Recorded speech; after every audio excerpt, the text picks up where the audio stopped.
Welcome to Strategy Talk, where the editors of Strategy Page discuss current events with a splash of history. I'm Dan Masterson, host of Strategy Talk. With me today is the editor of Strategy Page, well-known military author and game designer Jim Dunnigan. Also joining us is the associate editor of Strategy Page, columnist and author Austin Bay. Welcome, Austin and Jim. Well, it looks like China, we talked about this a little bit in our updates of what's going to happen this year and the wrap up of last year, that China kept having little things happen to them, or maybe not so little things happen to them, that were ruining their plans to take over the world. The most recent one is the coronavirus.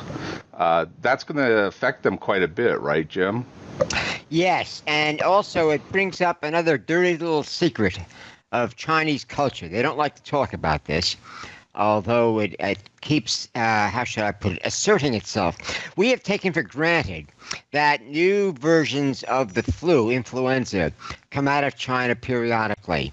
And influenza apparently had its origins in China. Now, the reason for this, and several other similar diseases historically, is that China, with the largest population in the world, it's had the largest population in the world for thousands of years. They're very organized, and they have a particular fixation with live, how should I put it, live animals and exotic animals as food. I mean, they kill them first, but they have markets. They have more markets now because people are more affluent, where you have, thousands of animals, live animals, waiting to be purchased. You can do it here in New York and Chinatown. You can go down here and buy live fish and what have you. And people like to basically, take them live and kill them immediately, and then serve and cook them and serve them up. That is a hallmark of Chinese culinary culture. The problem is, and again, this is something the Chinese don't want to, the government in particular, doesn't want to really investigate too deeply, is that if this is a how should I put it, a common vector for new trans-species diseases, which basically been going on, forever. I mean, even before humans were around, there were trans-species diseases.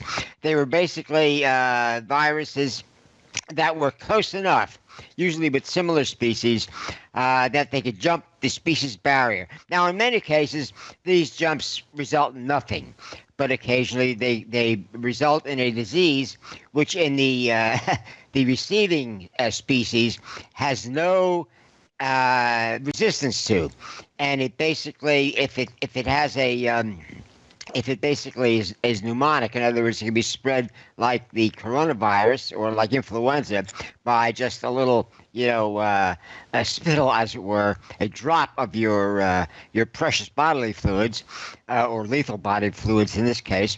It will go from person to person, and in the first generation, cause an enormous die-off. Again, this is a epidemiological phenomenon which is known, but the Chinese don't want to get too much into it because, as we discovered recently, or as China rediscovered recently, when they had the swine, what do you call it? Swine flu, I believe it was. They killed a lot of their pork. Pork is the penultimate delicacy in China. It's like potatoes to the Irish, but at a whole other level. And the affluence in China over the last few decades has allowed more people to eat more pork more often. And that is considered a major achievement of the government. So they were in big trouble. That's one reason they backed off rather rapidly on the little trade war we were having here, because with their pork supply severely decimated, the only other major supplier of pork on the planet is the United States. Now, I don't know if our president was aware of that. I wouldn't put it past him because he's a sharp trader. But The point is, they needed our pork. We needed their cooperation. A trade was made. I don't think the media didn't make a big thing about the pork, but believe me, from the Chinese viewpoint, pork is paramount. But the problem is that exotic foods are paramount in Chinese culture, and now more people can buy them. So you have more of these live, markets where there are more species being offered, and these species are breeding on one another. Now, in many cases, these are species that have never interact very much in the wild, or even in domestic, when they're domestically raised. But in these markets, they're just basically how should I put it, a disease factory, and a particularly lethal disease factory, because they're basically delivering diseases to species that are that can accept them but have no resistance to them. And this is what we're seeing with the coronavirus. China is basically the primary victim. They always has been. They have been the first cultures, as it were, to suffer major epidemic diseases for thousands of years. But they've managed to cope. I mean, partially it's by having so many people, by having efficient agriculture, by having a centralized government, et cetera, et cetera, et cetera. But food is critical. And now the middle class in China has created a taste for exotic foods, which were previously only available to the upper classes, and this simply provided more opportunities for these new cross-species diseases, viral diseases, to be created and spread. Of course, now the West invented the aircraft and the jet airliners, so now we can spread it more rapidly. This, I don't think coronavirus is the doomsday virus, which everybody fears, and which epidemiologists fear. They say, it's a matter of probability. Eventually, you're going to get a cross-species virus, which is so lethal and which is spread so quickly that it can enormously do enormous damage to the population. We had something approaching that with the Spanish flu, which was actually the further research with using DNA analysis shows that it's actually the Kansas City virus, that it basically first got going in Kansas City, where they have a lot of livestock. Be that as it may, I'm not going to go into that because we don't want Kansas on our case. But the problem is that China is the greatest, is the factory, as it were, of developing these viruses. And the China right now with the coronavirus, yes, they are going to suffer because people worldwide are aware instinctively, whether or not exactly how it's popping up in China continuously, that these things can be very destructive, very disruptive. As you pointed out, economically, they are a big problem because China was already in trouble because of their territorial aggression as well as their economic aggression. And people were already, because of the trade war with the United States, had decided that, well, maybe it's a better idea to another low-cost producer. That was accelerated by the fact that as China is, because of their one-child policy they had going for 3 decades, they have a very of new workers coming up, and these are often these are only children, as it were. They're much more demanding. They were basically spoiled by by 2 sets of grandparents. That can be fatal for your perceptions of the world. And there is a huge pressure on wage growth, and so China on labor cost alone is no longer the low-cost producer, but many neighboring countries, which are basically having conflicts with China over territory, South China Sea in particular, they are more than happy to stick it to the Chinese by taking their foreign, manufacturing, and they're doing it with alacrity. Vietnam, Thailand, even the Philippines, you name it. Other countries with lower cost production, with educated workforces, they put out the welcome sign to foreign businesses, and including the Japanese, particularly the Japanese, to move their production to their low-cost center, which does not have the disease problems that China spawns, which I think is eventually going to become a major item. I mean, we know it first because we pay attention to history and epidemiology, but it hasn't broken big in the news yet, but eventually it will, and it'll be exaggerated, but in this case, you can't exaggerate it too much because it is a major danger, which has been made worse by the growing prosperity in China and the increasing prevalence of these live food markets. They can probably do something about it, but they don't want to because basically it causes more popular unrest. And as Austin has pointed out in several of his columns, they have to be very delicate with that because that's the only thing that's keeping the Communist Party in power. Their ability to generate enough popular support to forestall a major call for a change in government, as is going on over in Iran at the moment. So, I mean, that really can be deadly, more so than any virus. I guess we could call that the democracy virus. But right now, that's correct. What a great was correct. With more mundane, more historical viruses. Although actually, you could make a case the democracy virus has been going around for a while. But in many cases, it's just a change of government virus, and they are basically subject to both kinds of viruses right now. So they are very nervous. This will run its course. Again, looking at it historically, and we've seen these types of pandemic diseases, for thousands of years. They've been studied more intensively because of DNA analysis. You can recover. How should I put it? Readable, as it were, DNA from artifacts that are, biological artifacts that are hundreds or even thousands of years old.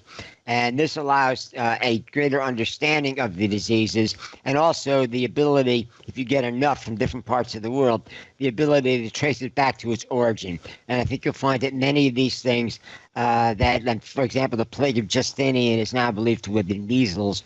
And another plague that hit the Eastern Roman Empire was an earlier version of the bubonic plague, which is not viral, but anyway, it was something that came out of Asia, Eastern Asia, and but the ones we have to worry about are the viral, agents, because we can cure the microbial ones more easily with antibiotics, although they're becoming more resistant, but that's another problem.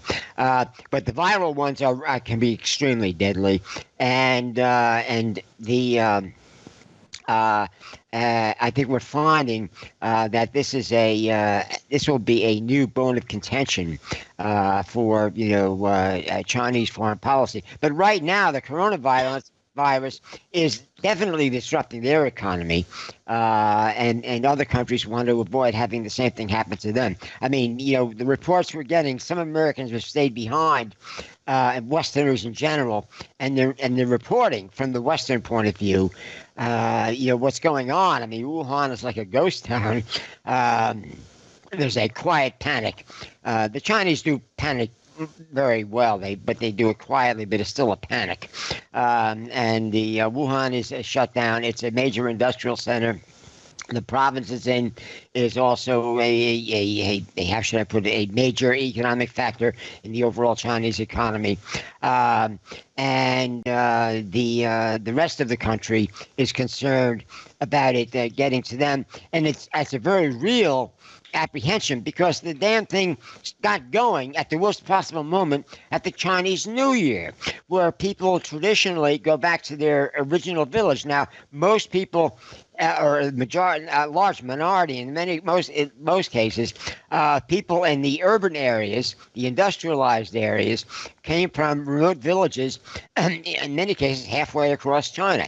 In the last 2 decades, there's been this huge migration from the countryside, to the urban areas, which is technically illegal because China still has on paper a internal passport system. You cannot get benefits and what have you if you don't have a residency permit in the area in which you're living and possibly holding a very well-paying job, but you're basically a foreigner. But anyway, a lot at Chinese New Year, it's the largest annual travel season in China, in the world, actually.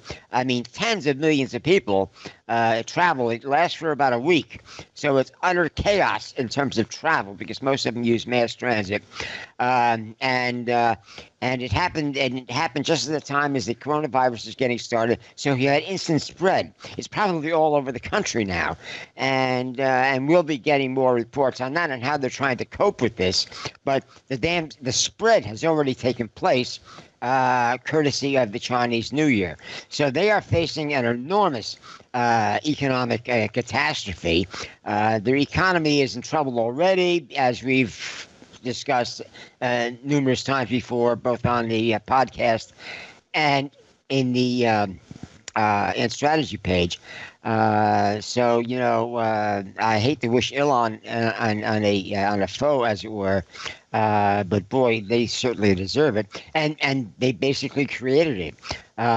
But because they are a major portion of the global economy, everybody else is going to feel it. Not so much the medical aspects of it, but the economic aspects. So we're all involved. Austin? Well, the number of things. Let me just pick up on the tourism component. Jim talked about Chinese New Year. It's a big party time in China. It's a time when you can blow off steam. People have vacations. And it's not just the domestic vacations. One of the deals that the Chinese Communist Party has with the people, if you'll accept our oppressive leadership, if you all behave, hey, you can go, you can travel. And Thailand, I think, is the top Chinese vacation destination. If it's not, it's one or two. You can go to the beach at Phuket if you behave. And I know for a fact that several 100,000, if not a million Chinese, sometime between the end of November and the middle of January, traveled to Thailand. I got a report last Monday on that from actually it's Michael Yan, I spoke with him about it, and he's in Thailand, and he had been reporting on the coronavirus in China. And it's a huge problem already in Thailand. A number of, his estimate was several hundred, weren't sure yet, but the Thai government was taking Chinese tourists. And understand it's big money for Thailand. They're glad to have the vacationers. It's a major cash-producing industry, not just for from China for tourism and tourism is in Thailand, but they're glad to have the Chinese tourists. But they were having to quarantine them in hotels in the Bangkok area. It was unclear as to who was picking up the charge on it, but medical teams were going around because the Thais were scared to death, rationally, of the potential of the of an epidemic outbreak in Thailand, that they're already paying a price there on their own tourist industry, and they didn't, of course, want their own people to suffer, much less their Chinese guests. Now, that's an example of a international disruption. It's far worse than any other country has seen yet, though the Vietnamese are very concerned. How is this overreaction and paranoia that Mongolia, North Korea, and Russia have closed the borders with China? No, it's actually a rational move. But all right, North Korea closes the border. All right, but Mongolia and Russia and the Vietnamese are very much in the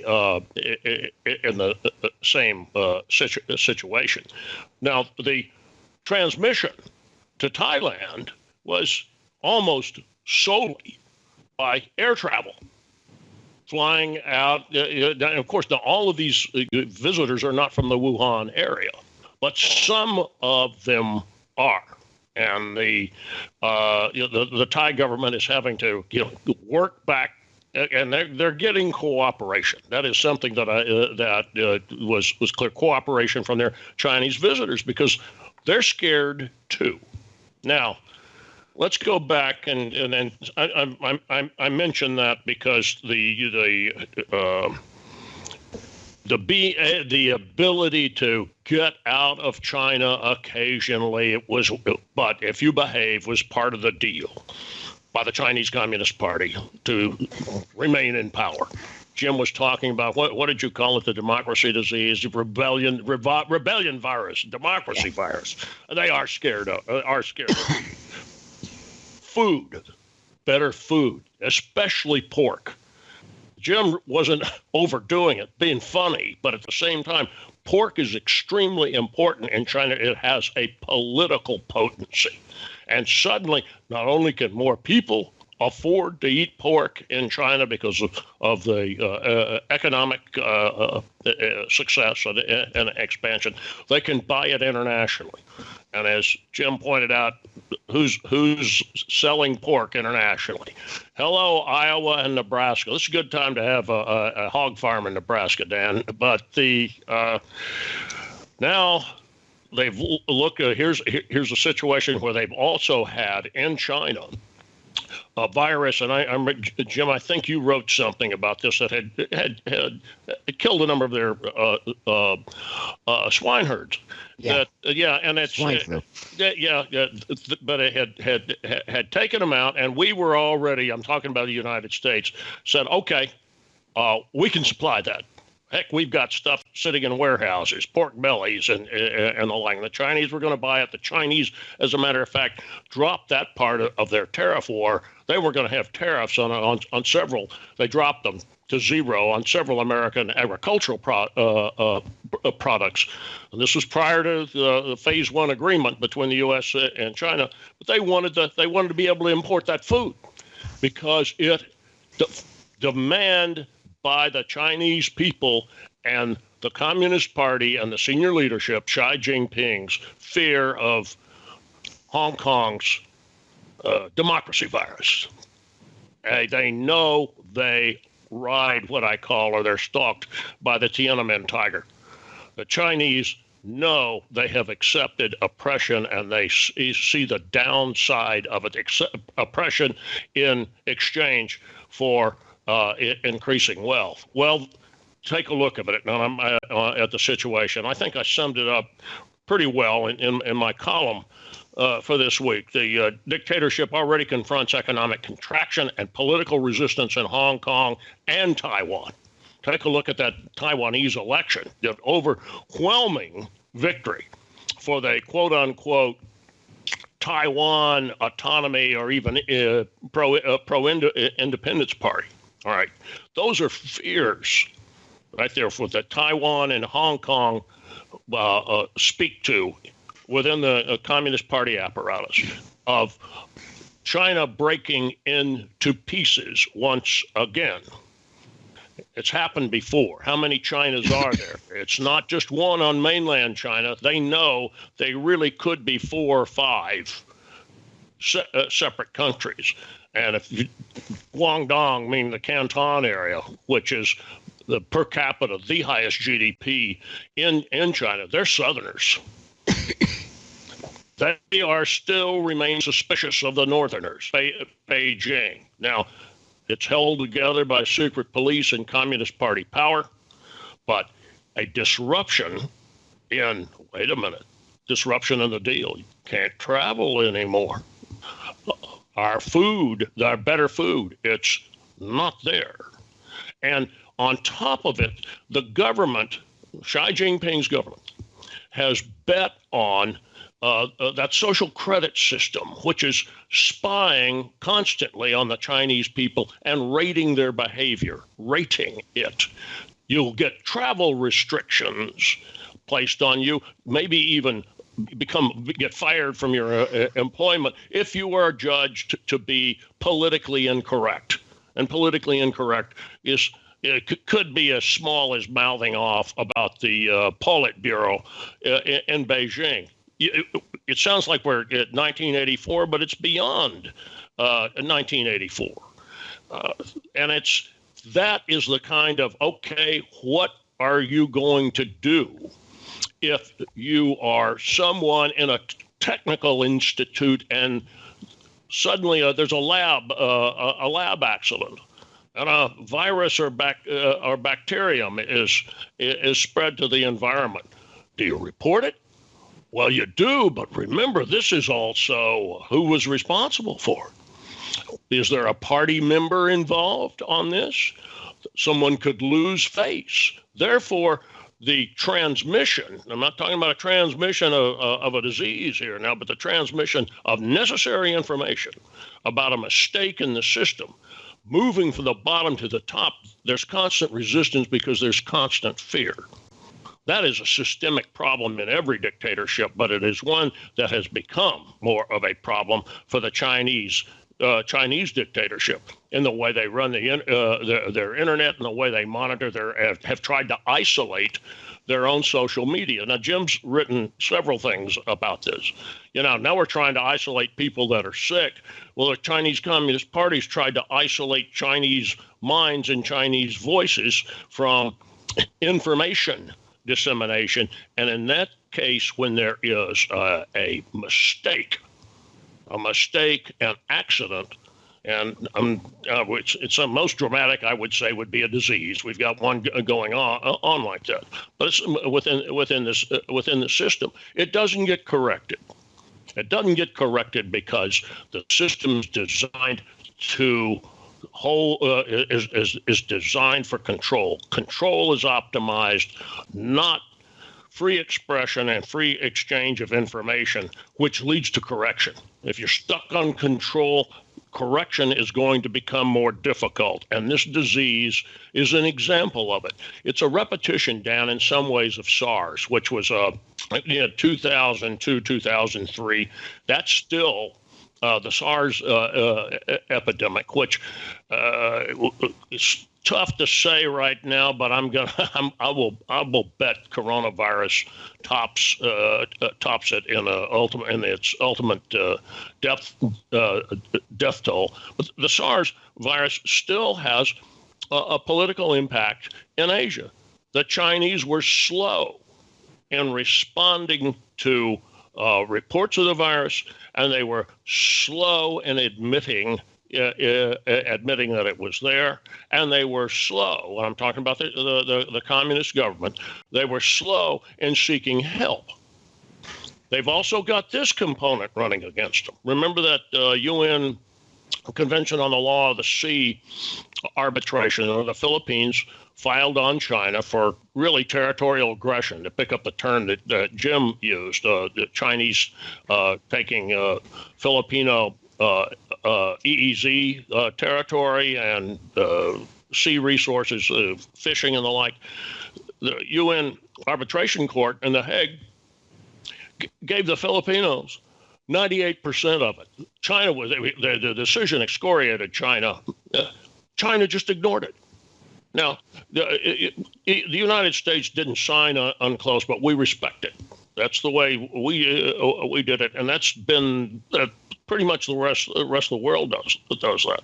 That arbitration case was well done, well founded, logically decided, and the Beijing government, Xi's in charge of it, totally ignored it.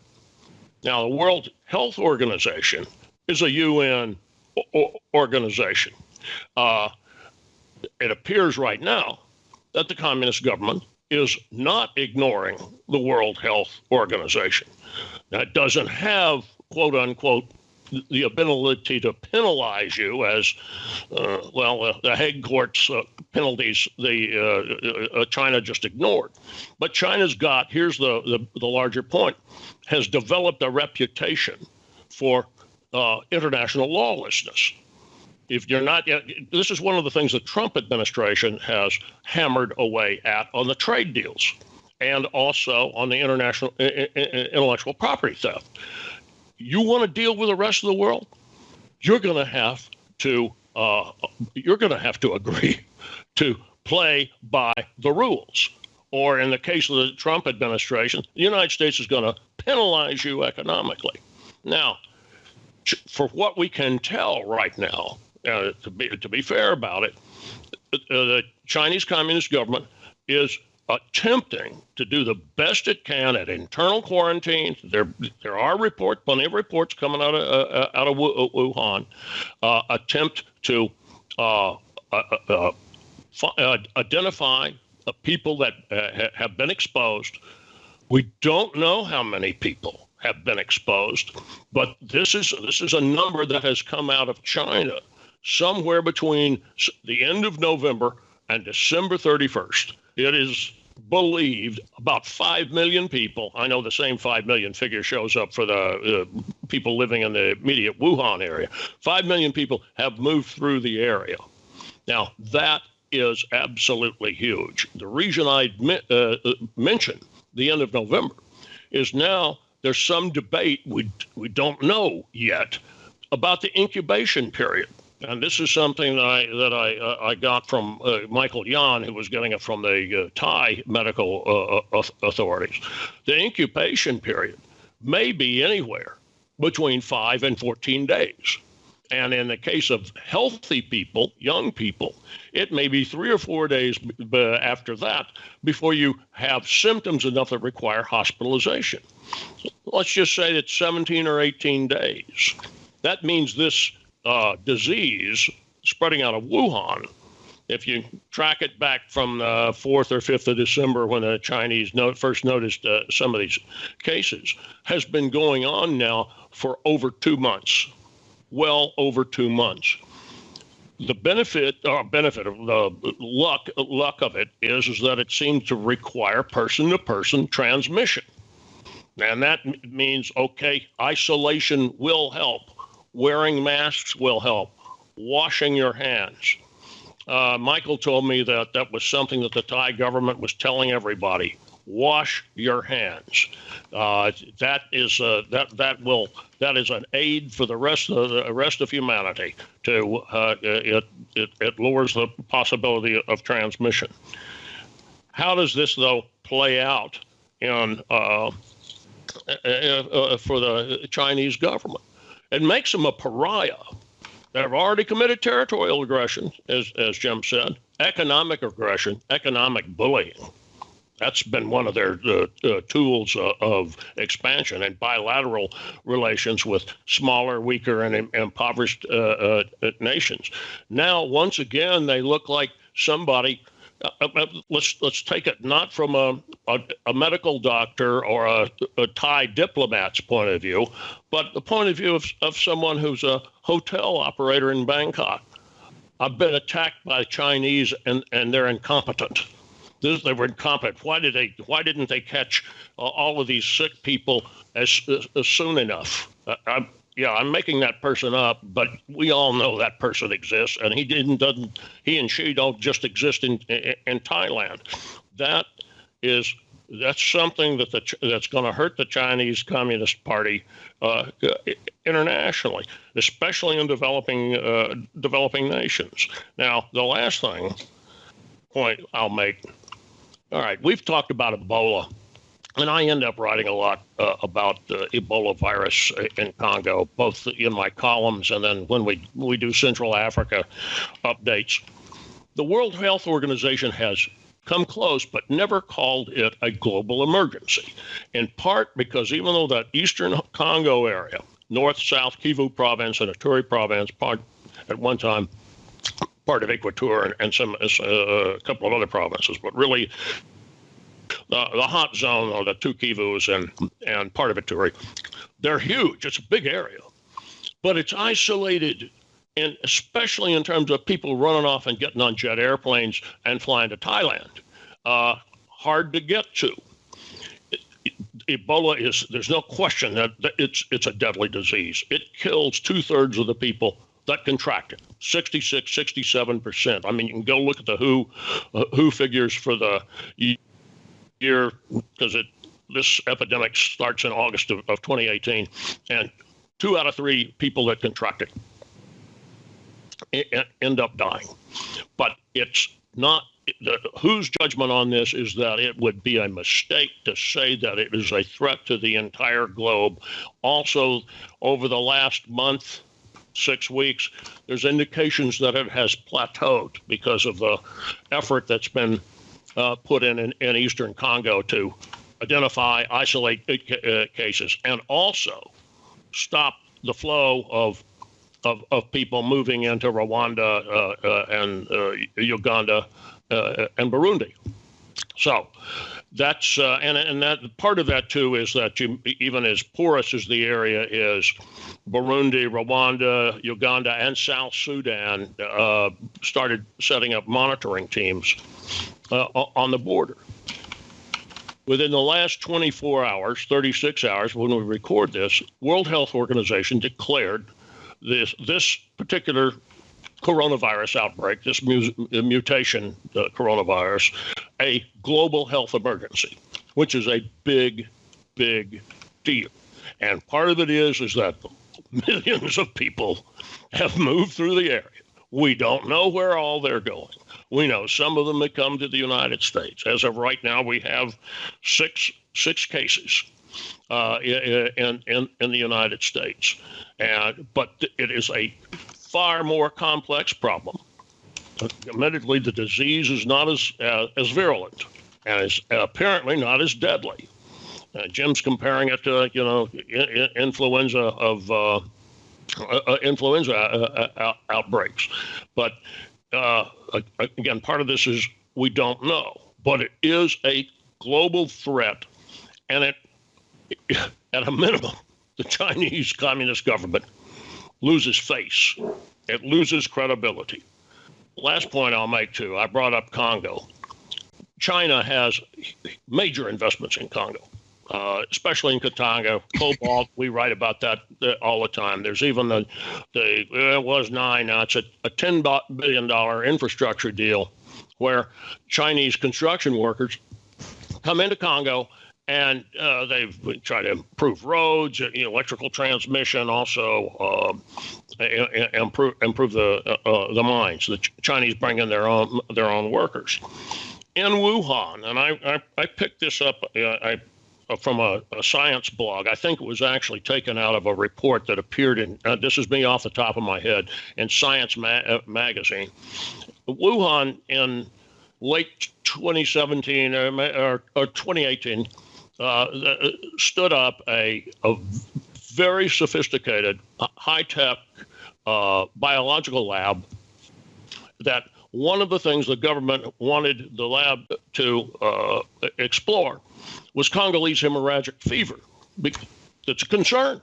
They're Chinese operating in Congo and the Central African disease pool. Now, there's no evidence, Congolese hemorrhagic fever, there's no evidence that there was any escape of viruses or bacteria from this lab. But it's an indication of, China's concerned about they do have that concern, their own people contracting a disease picked up from that Central African disease pool. Well, they should be concerned about it.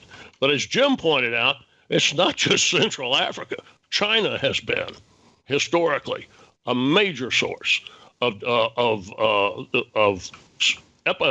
viral epidemics, and the government is once again exposed as slow to react, slow to admit there's a problem, and therefore it is perceived not only as a danger to its neighbors but a danger to its own people. I'll leave it at that, I guess. Well, Jim, do you have anything to add to that? Well, yes, I made a quick check of the internet, and there are more stories popping up about China being the vector, as it were, of endemic diseases. But it didn't really go into the, how should I put it, the precise vector, namely the markets that feature all these wild, these live animals breathing on one another and basically creating the opportunity for new diseases. I should also point out, as Austin was discussing, Ebola and AIDS, which also came out of Africa. These, again, were traced back to a cross-species leap, as it were, of viruses. In the case of AIDS, it was monkeys. People would go out and kill monkeys and eat them, and bingo. Talk about direct transfer. But the Ebola and the other diseases are similar in their way they transfer. And they are much more lethal, as it were, than any of these airborne diseases like the influenza. But they're all coming from the same source, and really more attention must be paid. We're even finding more diseases are being traced back to domestic animals. Cats, dogs, birds, what have you. We're picking up more diseases from deer, for example, which are now more abundant than they were, in the Northeast anyway, than in the past 100 years, because the farms have all, shut down in the Northeast, and that basically provided more areas for these animals to thrive. But then they learned that suburban housing developments full of gardens and well-kept lawns are also a keen source of forage, as it were. And several times when I was down visiting Austin, up in this Westlake, Hilltop Manse, I noticed a lot of deer. They're all over the place. Yeah. And I don't know about in Texas, but up here in the Northeast, they carry the Lyme disease. I don't know if you got that down there. Oh, yeah. Look, Lyme disease has been a known problem in Texas. I'm trying to go back. I'm going to say right at 30 years. Again, on that, and the suburban sprawl put all those deer into contact with all those people, and bingo. Well, the thing is that Texas Parks and Wildlife, the game laws on this, they they've turned the deer eradication program into a moneymaker. I mean, it was always deer hunting season, but they understand you cannot use firearms around people's houses out in the suburban sprawl. That's where the Lyme disease really issue is. But Texas would be overrun with white-tailed deer, but for the deer hunting season, and the government, the state government makes an effort to say how many does and bucks do you get to take? It says on their antlerless deer, that means shooting does, and I don't know what the last couple of years were, but we had a huge bump up in overall deer populations, and there was such a bump up that the game wardens had to go out, and there were certain counties that had to be culled, and what a waste the shot deer just had to be left there, I guess, for the coyotes. But